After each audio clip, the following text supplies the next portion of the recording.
What's up everybody, Kami here. This is my review for Bleach Chapter 537, Everything But the Rain Part 10. Now, I've got no costume on this week because a few reasons. One, I am absolutely tired. Like, really tired. So this is even coming out late.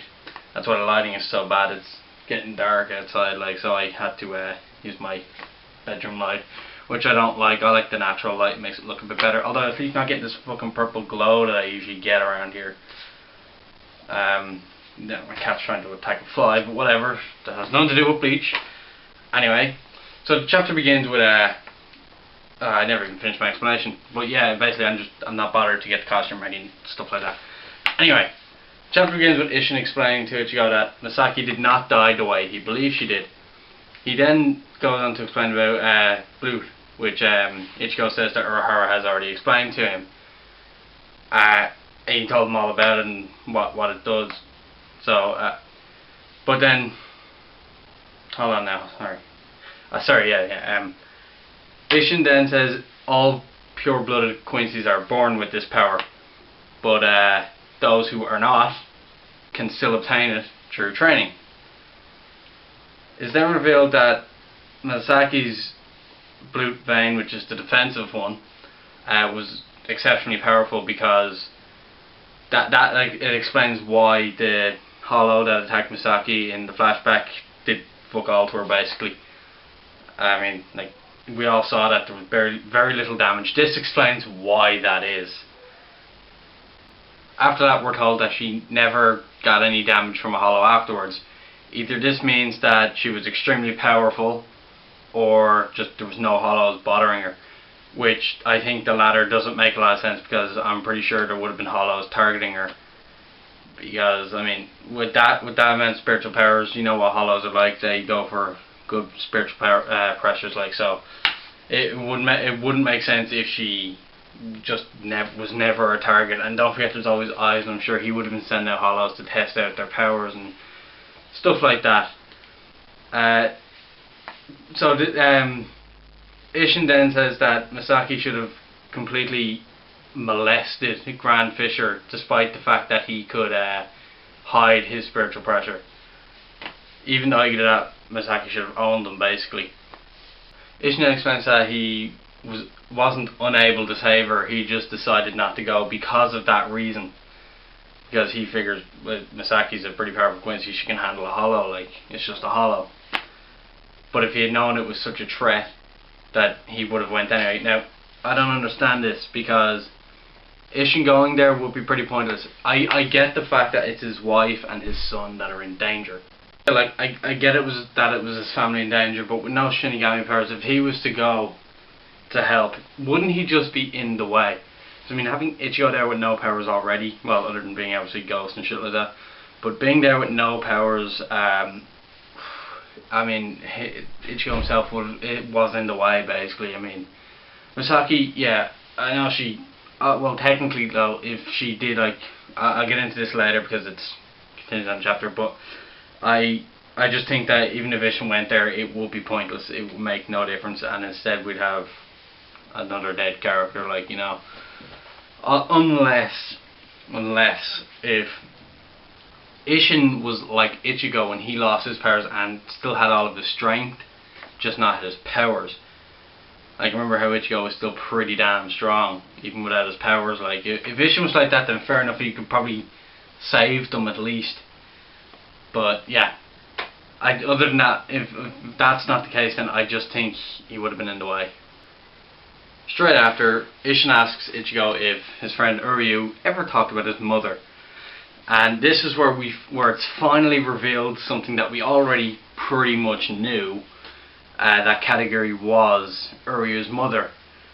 Ishin then explains that 9 years ago she fell unconscious and died 3 months later. This leaves Ichigo confused and shocked, and he's like, what the hell happened 9 years ago? Ishin explains that Juhabak basically... Oh, okay, no, sorry. Juhabak... Ishin, not Juhabak, Ishin, starts talking about Quincy folklore and about a sealed king who, after 999 years, would basically return with his full powers. So for that to happen, this basically means that Juhabak was the sealed king, and in order to get his powers, he got all the mixed blood Quincy's, Katagiri being one of them, and basically took their powers because he considered them impure. So he took their powers and kept them for himself. And with Katagiri already being as weak as she was, as Ishin states, not what I state, I don't even know how strong she was, but I'm going to take Ishin's word on this, that she was already weak, and this basically killed her 3 months later. Because Juhabak made a selection of Quincy's known as, what's the name? Ashvalan, I think? Yeah, Ashvalan. That was the name of his Quincy selection thing. And this is the reason why Misaki died against Grand Fisher. She lost her powers during the fight, or so we can assume. So she lost her powers and the fight, which resulted in her death. So it's thanks to Juhabak that Misaki is dead. Not because Grand Fisher for some reason overpowered her. That made no sense. Overpowered her. Because she just had no powers during the fight. I mean, she probably would have absolutely destroyed him, and Misaki would have been like a big player to the Bleach universe at this point. Like, I mean, she would have still been alive. She probably would have fought Aizen, like, if Juhabak never existed. So it is Juhabak's fault that she has died. So yeah, pretty much after that, I mean, this explains as well that this works well with the timeline for when Yamamoto and Juhabak fought, basically. Afterwards, Ichigo thanks Ishin and then begins to leave. There he sees Akumi. She returns his Shinigami badge, and Ichigo thanks her and Ishin. Now this makes no sense, and I'm not the first reviewer to mention this, but Akumi, or so we're meant to believe, can't actually see Ishin. Yet Ichigo thanks both her and Ishin is in his Shinigami costume, well, not costume, form. So therefore she shouldn't be able to see him. Was she not like, what the fuck? I'm the only person here. Like, where is your dad? Like, whatever. That just made no sense to me. Either she can actually see him, and she just never mentioned it, or it was just a mistake on Kubo's part. And then we get to the surprising part. We then go straight on to back to the Vandenreich Palace, where we see Juhabak, and he asks Hashvald if he's returned with the subject. Hashvald says yes, here he is, and then Juhabak welcomes Uryu Ishida to the Vandenreich and says, "Let's fight together, my son," and then the chapter ends. So yeah, a big what the fuck moment at the end there, but you see, this could go a lot of ways. Ishida could just turn out to be a complete bad guy, or he could be working as kind of a double agent to get information, or he could just be trying to play the field and see which side he agrees with more, because of the whole Shinigami killing his grandfather. Because we know that Ishida or Uryu does not get on very well with Raiken, so yeah. So I think he's just doing it to get information to see, or no, actually I think it's the third option I said, that he's trying to play the field and see which side he agrees with more.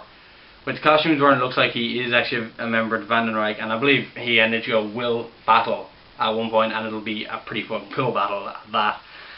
My battery's probably almost dead now. But yeah, I don't really know what to say about that part, because we don't really know what's going to happen here. The three options I said are pretty much the only options I can think of, and I think the first option is the least likely, because I can't see him being evil. I can see him maybe wanting to join Juhabak, but I don't think he'll do it in the end. I know he's with him right now technically, but I think he's playing the field, like I've already mentioned. I think that's what he's doing. I thought this chapter was fucking brilliant. I really enjoyed this, and I woke up and I just immediately checked out, and I was so tired. I didn't even remember what happened. It was when I got back home from being out in Dublin. I basically just forgot what happened, so I got to read the chapter twice and enjoy it twice. I mean, I've read it a few times now because I have to read it over before I do my review and all that. But I really enjoyed this chapter. I'm giving this one a 9.5 out of 10.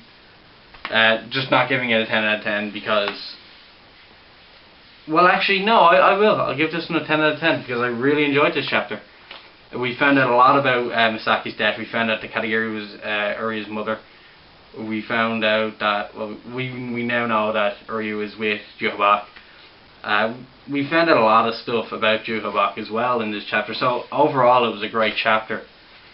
So yeah, I really enjoyed this. Hope you enjoyed this review.